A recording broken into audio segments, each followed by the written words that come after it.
Hey everybody, I'm Justine, and today I'm going to show you some tips and tricks so you can get the most out of your stretches.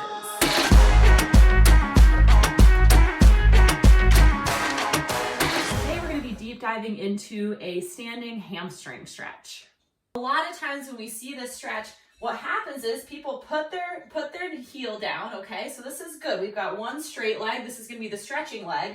And then we're gonna manipulate the stretch and get into the stretch by bending the opposite knee and hinging at the hips. A common mistake that I see is that there's a rounding of the back. So people kind of go like this. Now, this still feels pretty good, but I'm not feeling it in my, really in my hamstring. And the stretch I am feeling is very mild. So one way to really get the most out of this hamstring stretch is to lift the chest, right? So really lengthen up through the spine, shoulders back, and then keep that flat back all the way down. Okay, so what this is going to do is it's going to put us into a little bit of an anterior pelvic tilt. So instead of being here coming down with a posterior pelvic tilt, we're gonna unlock the hips a little bit, push the hips back, keeping that flat back, and then gently putting the weight of the upper body on the bent knee. So you can immediately feel that difference between coming down in a rounded back,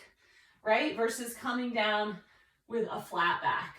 Another way that you can get a little bit more of a deep stretch in this hamstring stretch is to pay attention to the ankle a little bit. So we'll put the heel down, okay?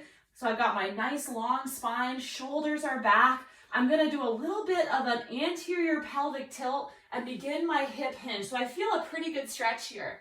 So now what I'm gonna do is I'm gonna focus on the ankle. I'm gonna dorsiflex my ankle. So flexing the ankle is this, right? It's the opposite of what a ballerina would do, right? So it's the opposite of pointing the toe is that ankle flexion.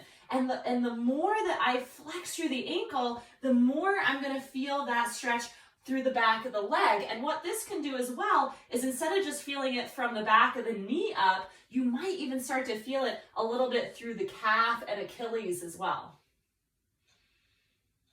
Give that hamstring stretch a try and implement those different aspects that we talked about. Flat back, a little bit of anterior tilt, flexing through the ankle, and let me know if that has made your hamstring stretch a little bit more intense for you.